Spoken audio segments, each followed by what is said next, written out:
We appreciate you being here today. So why did you take the popcorn class? Can you share with me a little bit of your ideas of what you want to learn here today? Everything. Everything. Okay. This will be a long class. Because we love popcorn. Any other things that you're specifically wanting to learn today? How to figure out how to get a pop consistently. The corn to pops consistently? No Okay. old maids. Without the old maids? Yeah. Well, I don't know if I can teach you how to not do that, but I can teach you how to get rid of it quick. That'll work. Okay? Yeah. We'll talk about that for a little bit today. Anything else? Evenly Yes, ma'am. coated, how to get even. Yeah, kind of the coating, how to make it seem like it's either not in clumps or just kind of coating so that it stays right and. Great question, and we'll talk a little bit about that too today. Flavors, different flavors. Flavors, okay. What things you can incorporate together? Okay. Okay, we're gonna stop there because that's all I know. Okay? And some of that I'll have to make up as we go along here. So, can I take just a minute and do a commercial for the Orson Gee Company?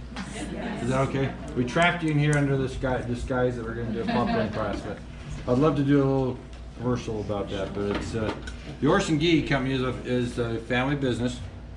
My grandfather was Orson Gee. So some people have wondered, how did you come up with that name? Well, that's his name. It's Orson Gee. Orson Henry Gee. H is his middle initial. He started the business in 1945. He worked for a company called Progress Supply, which was a restaurant supply company for 4 or 5 years before I was the general manager for the company. And he wanted to take the company in a direction that the owners didn't necessarily want to go. And so he said, well, I think it's time for me to go out and do my own thing. So Orson started the business basically with very little capital. He went out and bought some knives to the restaurant supply. Went and bought chef knives, put them in the back of his trunk of his car, and got all of his sons and everything else, and they went out going around the neighborhoods and they started selling knives. And then when he sold those, he would then go out and buy more inventory. And he began to build that. Orson's philosophy when he started the business was if you can't pay cash for it, you don't need it. And so he never borrowed a penny while he built the business. He worked in the business until he was, I want to say 83 years old. And 3 weeks before he passed away, it was the last day of work. And died of cancer. He had cancer throughout most of his body at that point, and shortly after passed away. But my mother, one of his daughters, as he was laying in the hospital, he said, oh, Margene, he said, would you please come in and run the office? He says, we don't have anybody to watch over the office. So my mother began working with the business at that time too. And that was in the early 80s actually. And she started working for the business. She had 4 other siblings, they were all brothers that were working in the business, and over time one of them decided he wanted to go do his own thing down in Utah County, and one of them also passed away a little bit later with cancer, and I don't know if the business has something to do with cancer or not, but so far the rest of us have been, knock on wood, have been spared from that. But I got involved in the business just shortly before we had a fire. I don't know if you've heard it in 89 or 98, excuse me. We had a fire and lost our building that was on this property. And I was actually not working for the company, but I was a general contractor, and I was working remodeling the company. So that's never a phone call you want to get while you're doing construction work on a building and find out it burned to the ground. Especially a family building. Family building, yes. And so it was a kind of a scary thing for us. And the insurance company was concerned about that. They said, well, most fires that burn a building down are usually arson fires, and they're also usually somebody in the family that did it, or an employee or something like that. So at that time, the family just decided that what they were going to do is just close the business down, which was a concern. I knew about the business, but really not involved in it at that time. After about 3 days of talking to them, and they said, well, Brad, if you want to run the business, then you run the business, the rest of us are retiring. so since that time, my mother was kind enough to stay on, and she stayed on until about 5 years ago. She's now in her 90th year. And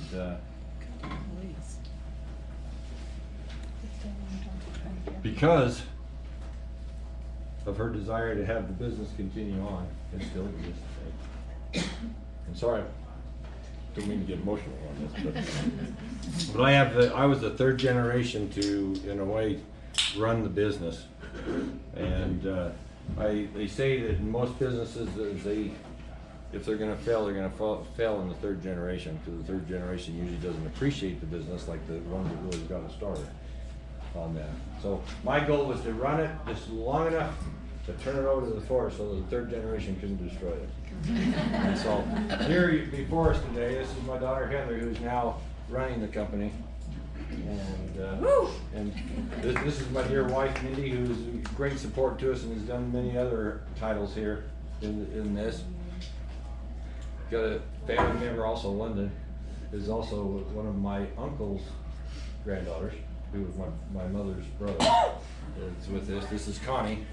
The taste tester. Quality control, I make sure it all comes out good. So we are very much still a family business. And so my job is just to get out of the way and let these wonderful people do what they do with that. So we're grateful to have you here today. And our philosophy here at the Horse and Gi Company is a lot more than just trying to make a profit. It's about developing relationships. It's about loving our customers as they come in, try to solve problems for them as they desire to learn to make things and to do things. We want to be as helpful as we can to help you to be successful in all that you try to do that's food related. And so these are very talented people here with that can assist you. But let's move on to popcorn. Okay, commercial's over. If you didn't get a drink, it's too late. You have to stay here now for the rest of this. But let's talk a little bit about popcorn. So some of the things that we do here, there was a question about consistency in the popping of the popcorn. Okay, for this type of popcorn, we use a different. Can you see this from here, or is it just going to have a glare on it? I got a plastic on top, and it gives it a little bit of glare. This is called mushroom popcorn. If you can see it from where you're at, it's got a real round ball shape to it. This is your normal, regular popcorn. It has all the little arms and stuff going off on it, which break off very easily. If you're going to use a popcorn that you're going to coat in any way, you want to go with the round popcorn because it won't break down. Where the others will break down, you end up with just a little tiny piece. So rather than use regular popcorn, use the mushroom popcorn, and you'll find it to be much more successful. I don't know if we want to pass that around, if you just want to come up and look at this after, but they're right there with that. A few tools that I use for coating popcorn. First off, I usually use an air popper, which takes forever. You know, you do this right here also represents 1/2 cup, which is one batch in the air popper. This is how much you get out of a regular popcorn because it's got all the little flanges going off on it. And then the mushroom popcorn pops up a little bit less in that, but it's not too far different. I do have to admit I had to push this down a little bit to put that plastic over it. So it's just a little bit more. It would have probably been up to this high. Any questions so far on popcorn?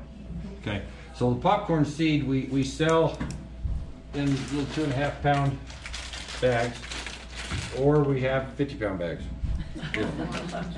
So unfortunately, nothing in between. But it's this is great for just home use. You can make this probably makes 10 gallons of popcorn. Okay, a 50-pound bag makes a lot. So,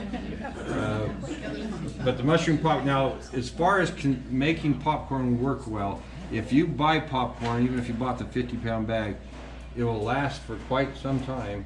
What's important is the moisture content. So before they bag it up, they get the moisture content at the manufacturing plant just where they want it. Then they seal it, the bag, even though it's in a paper bag, it also has a plastic liner inside that paper bag. And that holds the moisture in there. The moisture is what causes your popcorn to pop. As it heats up, it turns to steam in a way, and then it explodes. And that's what pops your popcorn. And so if it gets too dry, it will just make little tiny kernels as it pops up. And if it gets too moist, then sometimes it won't even get to the steam level. It will just burn before that. So it's that's one of the things that you want to keep in mind, is keeping it in some type of an airtight container.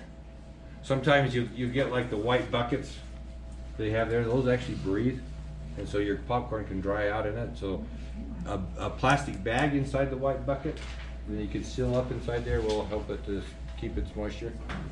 You sometimes can reconstitute popcorn in a way by, you know, those little sugar bears that you stick inside your brown sugar. Get a little moisture on it, stick it inside there, and seal it up and leave it for a few days, and it will kind of, in a way, absorb that moisture back into the seed if you have some that's not popping very well. But enough about popcorn, okay? What I generally coat with in here, I'll use a compound chocolate to coat with. The reason I use a compound, two reasons. One is it's very simple to use. You heat it up to 120 degrees and it's ready to go.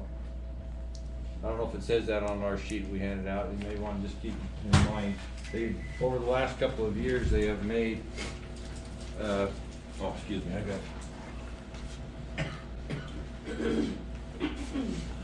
over the last couple of years, they've made some changes. The FDA has required some changes to, in a way, make the chocolate a little healthier. So they've changed the types of oils that they use to make the compounds. But with the types of oils they use, it has to get to 120 degrees for it to set up properly. Before, all you had to do is just melt it. So if you've had any mistakes or problems with compound chocolates recently, it's because it probably didn't get to the right temperature. So 120 degrees is critical on that. Now, we use a lot of different ones. Every year I try to use a little bit different chocolate. This year I've used the Calbo Snaps for my base. Now, Snaps used to come in a bigger wafer. They've changed that to these small ones, which in a way is kind of confusing, because all of the couverture chocolate ones that are made with real cocoa butter used to be in this size as well. And so it's confusing some of the customers sometimes. So just read the label and not look at the size and assume that it's the right thing. We have also used the Guittard product. The Guittard right now is having a little bit of struggle with some of their appeals, they call them. With being able to get that product, so we don't have that here. So I thought, okay, I'll show this other today. Not that one's better than the other. There's a little bit slight difference in the taste. The vanilla appeal that Guittard makes is it has more of the vanilla flavor. This has more of just a chocolate flavor, a white chocolate flavor. Yeah, so it's but the popcorns that you may sample here today will all be done with this snap right here from Calbo. Now, could you use couverture chocolate? Yes, you can. But I have found that when you're coating something of which I'm going to call a bread product of some type, popcorn I'll throw into that, even though it really doesn't belong there. But if you're coating pretzel rods, even just the regular pretzels, you're coating popcorn, any of those types of things, you're going to want to have.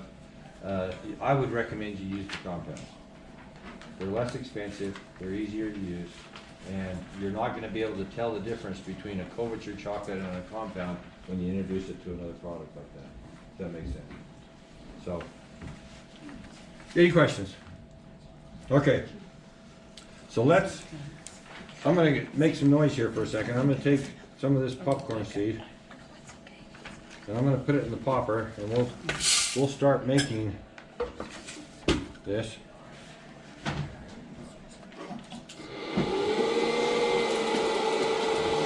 I usually use a stainless steel bowl, but you don't have to for this point of it. But they're light, easy to use, and they clean up great. I'll stick that underneath there. The only thing, as we talk about the chocolates, one of the things that you're going to want to make sure you don't try to heat your chocolate up in a glass bowl or a ceramic bowl. I usually use the microwave because it's just simple and easy to do. You put the chocolate in the bowl, in a plastic or a silicone bowl for one major reason. These products won't heat up the bowl itself when you put it in the microwave. If you put a glass one or a ceramic bowl there, that will hold the heat when it gets too hot for the chocolate around the surface of it. So if you use a silicone or a plastic bowl, that would be great. Even if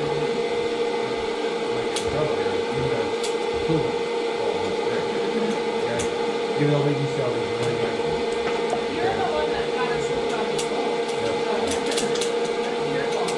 And by the way, these silicone bowls, these are exclusive with Mercedes. For a period of time, we were buying these from another manufacturer, and they stopped carrying them. And so we actually contacted China, and we're buying them by the container load from them now. But we're the only one in the country that we know of that has a silicone bowl like this. So when you're doing the popcorn like this, because it goes into a round ball, it has a tendency to kind of get stuck up there and it could scorch it. So I just take it and kind of help it get out a little bit. Just a little bit of it. What's that? We do sell some. Yes. Yeah, this one here is actually my old tried and true from way back before we started carrying popcorn makers. But this is what's called an Orville Redenbacher. I'm not sure.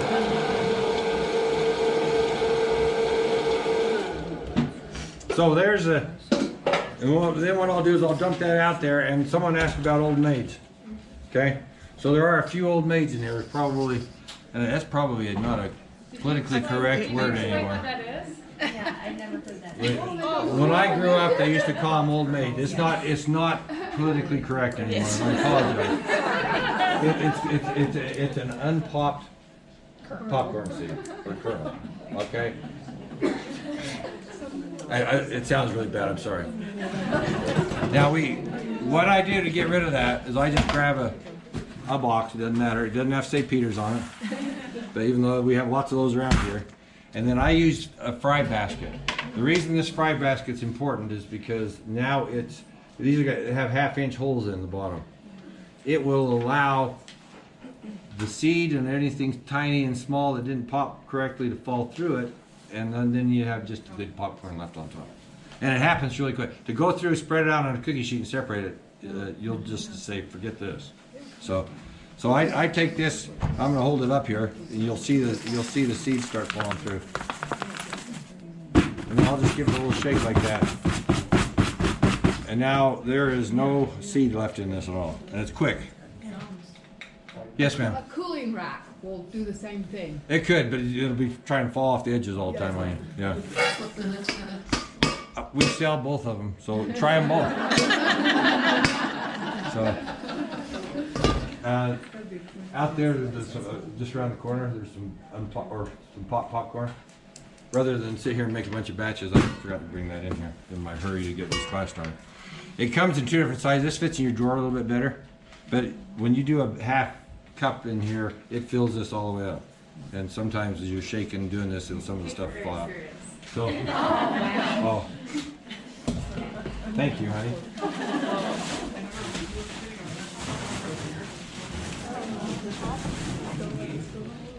I popped up 4 bags that size for this class, but that's because I have fun doing it.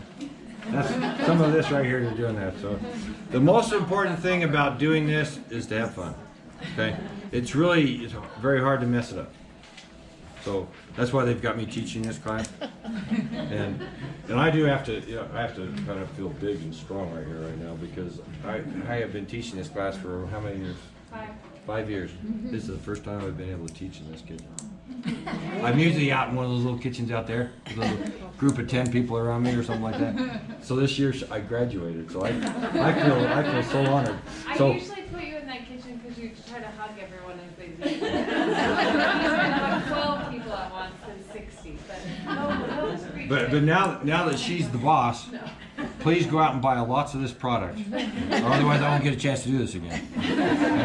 And then when it comes time to clap, just clap really loud, so she'll know that you appreciate it.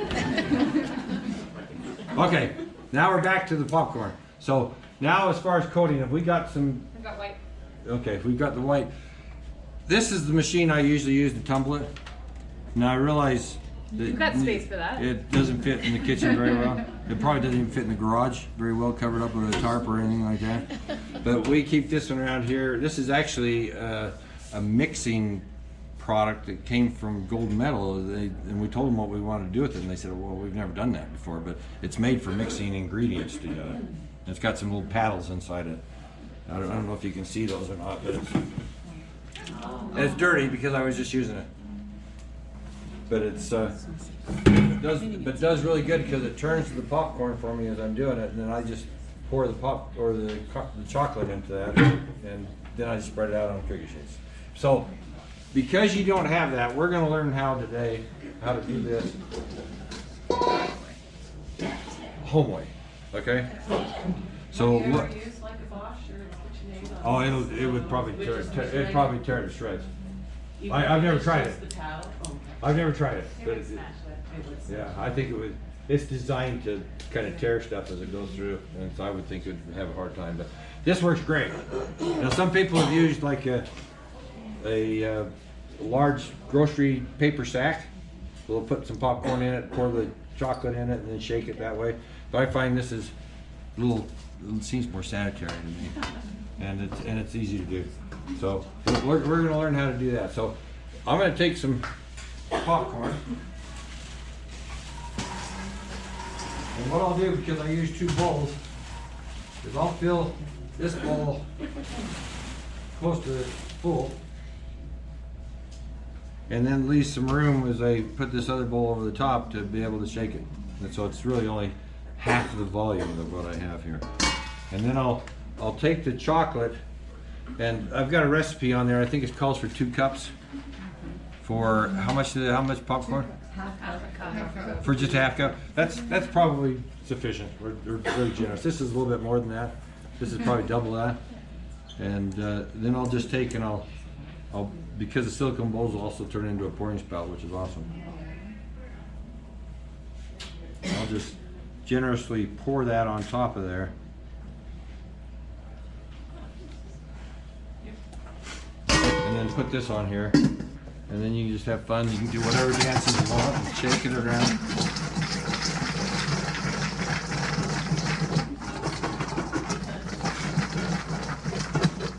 Last year I did this in a class and I was having it over my head like that and this bowl slipped. And so I'm trying to be a little more careful this time. And so you can see that it's coated it pretty evenly. Can you see that okay in the camera? Yeah. If you decide you want a little bit more chocolate in it, you can. It's all really per taste as you get going along there. You can add more. If you're going to add any ingredient to it, such as some kind of a sprinkle or one of these, I've got little almost gumdrops. They're called jujus. I added to it. It needs more chocolate on it in order to stick them together. But if you're just going to eat it plain, you can get by with less chocolate on it, and it still tastes very sweet. Would you put them in right now when you're doing your dance? Yes, well, I would put them in as soon as you spread it out on a cookie sheet. I don't know what happened to my cookie sheets. I had the half sheets somewhere. I thought I brought them out here, but. Yeah, I'm looking for a half sheet. That's a full size. Did you see some halves? No. Okay. There they are. Thank you. This is also the home method, because this is what I usually use, but this is quite large for. I'm going to come over to this other side for a minute.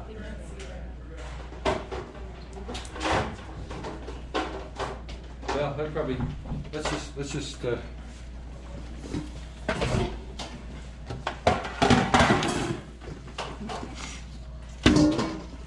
So you usually have a fairly short window on being able to spread this out. So I'll spread it out on cookie sheet.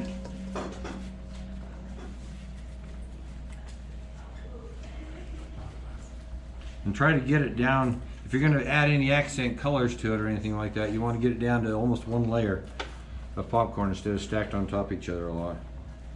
So you wouldn't put any sprinkles or Right now is the time to put sprinkles on if you're going to do it. So, And the flavoring you do when you're mixing the chocolate, is that right? Yes, while you're melting the chocolate, you add your flavorings to it. Now, I didn't talk about that, but the flavorings that you need to use in your chocolate need to be an oil-based flavoring. Because if you use a water-based flavoring, it will seize the chocolate up. You just have a brick right there in your mixing bowl. You got to heat it up. So it's there are a couple of cheater ways to get around that a little bit. And I won't go into that right now. But if you want to come up, we can chat about it a little bit after. That you can add some other things to be able to make it work. Did you spray your pans? No, it's just plain pan. And I'm going to use the. Hopefully this is empty. Yeah. I'm going to set this in here quick. Just let that set up quick. I'll speed it up. You can leave it at room temperature. It takes probably 10 minutes and it'll be set up. And then I take it and then just massage it and just break it up into those little tiny pieces. And then at that point, you can go ahead and do whatever accent colors you want to do to it. But you can flavor this. Now, some of the flavors that we have are very potent. You get into a cinnamon, a peppermint, some of those flavors that are very potent. You just have to be careful if you put it on this layer here. Sometimes it gets very strong. So as you're eating it, after one handful, it's like, okay, that's all I can take. It's like eating breath mints, okay? So you want to be very careful with how much you put in your chocolate to begin with. The rule of thumb that I've been told before is from the flavor manufacturers is that if you taste it, put it in your mouth, if it lingers more than about 10 seconds in your mouth, it's over flavored. So if you're putting it in your chocolate and you taste it, just kind of count out that 10 seconds. If you still taste it, it's too much flavoring in it. Okay? So you're saying you put a flavor in your accent, not your base? If it's a strong one. So in some flavors, you get in something like an apple or something like that. If you're going to use something, they'll be somewhat subdued on the flavor, and then I'll always add it to the base coat. And maybe even quite strong. You know, put quite a bit of the flavor in there, and then you'll be able to taste it throughout. But you're gonna have to kind of learn your flavor along with that and test it just a little bit on that. These popcorns here, this is an orange flavor, which is a fairly strong flavor, but I put just a tiny bit in it. But it's in the base coat. It's just drizzled with dark chocolate, so we kind of call it your orange stick kind of a thing. So you got orange with the dark chocolate with it. This one here is a peppermint. I also did this in all of these. In fact, I did on the base coat. Peppermint's a very strong one too, but I only put a couple of drops in a bowl this size of chocolate. So I didn't add a lot to it. Then I drizzled it afterward with red and green chocolate, which I dyed with some of our oil-based food coloring dyes to get the colors that I've got there. They used to make very vibrant colors that you could buy already done when we sold them here in the store, but the manufacturer won't quit making them. That was part of the FDA agreement that they had, is they had to make them more healthy. So they cut it back out. So, it's a little bit harder to get the real vibrant colors with food coloring. We have a powdered food coloring, which works out great in there, or an oil-based food coloring that you can put in there too, but it takes a fair amount to get the colors. This one here, this is the one that's got the little jujus in it, the little gumdrops that we added to it. This one has been dipped twice. I coated it twice. I put it on the first time, put it in there, and didn't stick. So I just put it back in again, added more chocolate to it, and covered it. I'm throwing stuff all over. I talk with my hands, but it did stick pretty good the second time on that. So and when you sample these, you'll notice that this has a lot more coating on it to do that. This one here, I took the caramel, the Peter's caramel that we have out there in the store, in the block, the big 5-pound block, and melted it down, and Heather has a great trick on that, and that is to stick it in a cast iron pot, put it in your oven at 200 degrees, and leave it how long? 2 hours, and it's perfect. You don't have to sit on the stove and turn it, stir it, and everything else. It's perfect to use. So once it got to the melted stage, I added probably for 1 5-pound block, I probably added half a cup of cream, which thins it down. It thinned it down, and then I added a little bit of baking soda. So it's almost like making a brittle, which adds it fluffs it up. Okay, it fluffs it up and makes it more airy, and it's easier to spread. Then I coated the popcorn, like you can do it the same way with the bowls, and then I spread it out on a cookie sheet. Now, at that point, if I just leave it there, it makes that real gooey, chewy, which gets all over your fingers, and you have to be licking them in between, which isn't probably the most sanitary thing in the world, but it's, sometimes people just love the gooey caramel on there. If you don't like that, then you can take it then at that point and put it out on a cookie sheet, just put it in your oven at 250 degrees for about 30 minutes, and stir it about 3 times during that 30-minute period of time. And then it comes out almost like cracker bricks. It comes out, so none of this will stick to you at all. There's no stick to it at all. So that's how we did that, about 30 minutes. 250. Okay. Then, well, I put in. I'm not very good vinegar. Sometimes it works really good, sometimes not so good. I probably put close to probably just a little less than a tablespoon in the 5-pound block. And it doesn't look like it does anything, but when you put it in the oven and it gets to 250 degrees, it starts foaming. And then it also makes it much easier as you're stirring to be able to mix it around. So that's kind of a fun little treat, which we haven't done before. One of the things I wanted to try to do today, which I haven't done, is I wanted to try to take that with the caramel on it, and then now cover it with chocolate. I didn't add anything to it, but you can. What stage would you add in the flavoring? I would add it just after you take it out of the oven. Sometimes if you leave it in a heated environment for a long period of time, it burns a lot of the flavoring out. Or cooks, I shouldn't say burns, it cooks it out. It evaporates out. The oils will do less than the water base in there, but if you just put it in right at the very end, and just as you're getting ready to mix it, your flavoring will stay pretty consistent with that. Okay. And not with baking soda? Baking soda. So just see it foaming as it's in the oven, and it's almost like, oh, something's wrong, but it isn't. It makes it so it coats easier. It'll spread around the caramel a little bit, around the popcorn. This one right here is a lemon base and with a lime drizzle, like flavored both. And so it's very, very subdued on both. I made them try to make them so they weren't too strong on that. At the end of the class here today, we'll have a sample of each of those that'll I think they're all mixed together, and you'll be able to just by looking at them, you'll be able to tell what flavors they are and be able to taste those. Yes, ma'am? So do you drizzle it before you break it up or after you break it up? That's a very good question. This one should be ready now. So what I usually do, this will be pretty hard at this point, especially being in, I could probably turn it all the way over and have it not fall off there. But it's just like shaking that stuff over. If I do that, I'll fall all over the place. But I take it at this point, and this is what I do, is I just try to take it and then I'll just kind of break it up a little bit. And I probably left this in there longer than I should. This one's probably going to work better because it's been sitting out. See how it breaks up easier? But it shouldn't break them up or crush them in any way, but as far as the kernels itself. I usually do that to it, and then I'm ready to drizzle it at that point. So on the drizzle, as we talked about before, you can flavor that if you want to, if you have, or you can leave it just for accent colors if you just don't want to mess with the flavor you already have there.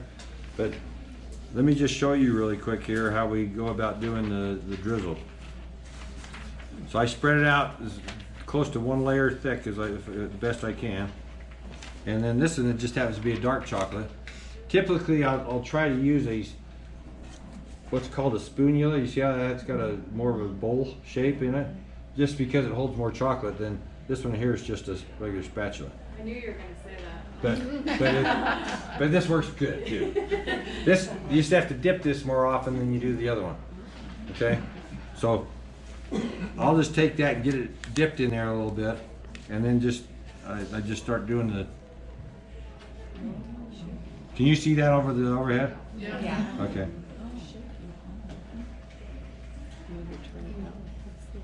Now keep in mind when you're doing the drizzling, all you're seeing is the top surface. And so about 2/3 of the kernel's not getting coated at all.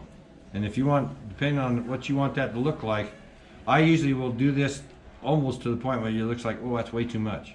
Because by the time I stir it up, it's going to be a lot less. And you can go all one direction if you want it to look that way, or you can then, if you want to make it a little bit more creative, you can go both directions on it. Gives a little bit more texture to it. Would you ever let that cool and then stir it up again and then drizzle again? You can do that. You can do it as many times as you want to get as much coating all the way around it as you'd like to do. So I'll drizzle it like that and then let it sit again for a few minutes while that sets up. Then you can stir it, and there again, if you want to add more to it, you can just go ahead and keep coating on it, and it'll just keep adding all the way around on that. At this point here, you don't probably want to add anything as far as sprinkles or anything like that on it, because there's really not much for it to stick to. And then once you get through, you dump it off your pan, and it all goes to the bottom. You don't get anything on your popcorn. So, other questions? When would you add nuts? Nuts would be immediately after you take it out of the bowl, just like you do any other sprinkles. But you're going to want to, because nuts are a little heavier, again, you're going to want to put much more popcorn or much more chocolate on it at that point to do it. So, just for fun, since I have never done this, let's take some of this. I've got some right here. Let's do a little experiment. Because this is my first year actually doing this popcorn this way. The internet is so awesome, because I got on there and I thought, how do you harden caramel on popcorn? I googled that, and that's when it gave me the recommendation to put it in the oven, and so I tried it and it works great. But it's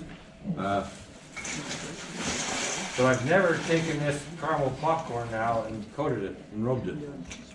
So we're gonna.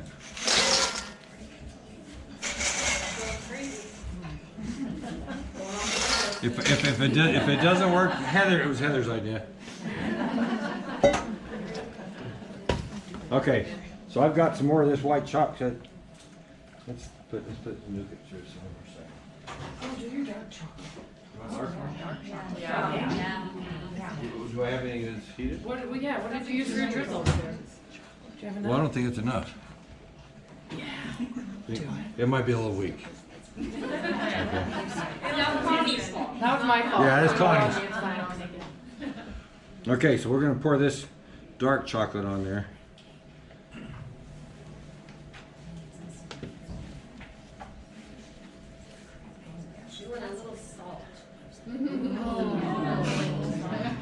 See how creative you can be on this? Now the mom's fault. Or you could add those little tiny marshmallows. Yeah. Open that up. Let's throw some in there. Quick. You're getting wild.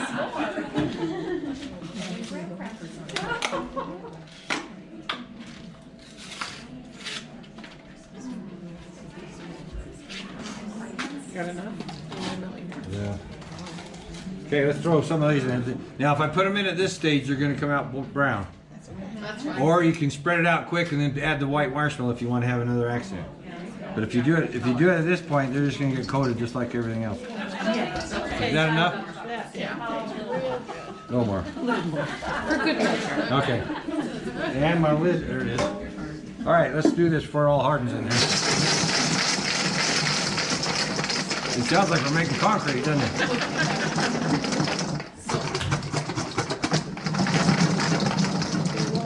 would have put probably a little more chocolate in there just because I don't think it's going to completely cover everything. But it'll give it the taste. We'll have to just put this bowl out here with a spoon if you want to come taste it. We don't have that in ours. Oh, honey, that is delicious. Now, the darker colors aren't necessarily my favorite, just because I like the lighter colors on there with something drizzled on it or something like that. You could do it, yeah. And you can also do like a white sprinkle over the top, or drizzle over the top to help bring it out there. But right now, well, let's see, where's my camera? Right now it's pretty dark. Okay, so let's spread this out on a cookie sheet. Oh, it's setting up fast too.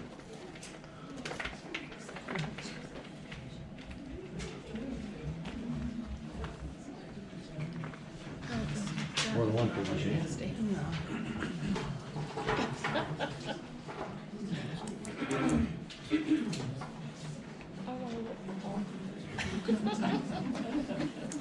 But you can be as creative as you want with mixing flavors. If it sounds good, try it. You can always say, oh, I won't do that again. But you never know what you're going to get. We had a fellow that came down here from Idaho one year, and he said my favorite ice cream, what would he call that? Tiger's something. Tiger's tail. Ice cream. Everybody ever heard of that? I guess it's an Idaho thing, but it's orange ice cream with licorice strung through it. And so we actually, in the class, because he came up with that idea, we actually made orange popcorn and drizzled it with licorice flavored drizzle over the top. And he said it was awesome. It didn't taste like ice cream, but it just, he said the flavor was kind of the thing. If you like black licorice, it's good. Yes, ma'am. If you pop your popcorn in a different kind, not an air popper, that you use oil, is that a problem? No, it still works just fine. It works really good. It's sometimes going to be faster to do that because you usually do a larger batch at a time on your stove top on that. But I try to stay away from using too many of the oils just for health reasons. And so but you can do it. You can prepare your popcorn basically in about any way you want. The only thing you don't want to do at any time with an air popper is put anything that has any flavoring in it. So some of the popcorn seeds we sell here in the little packets and stuff will have salt and flavoring, and then they have a little packet of oil to the side of it. Even if you just take the other, pour it in there, it will ruin your machine just because of the other things that are added to it. So you want just plain popcorn. Go in there. What questions? Yes, ma'am. Yes.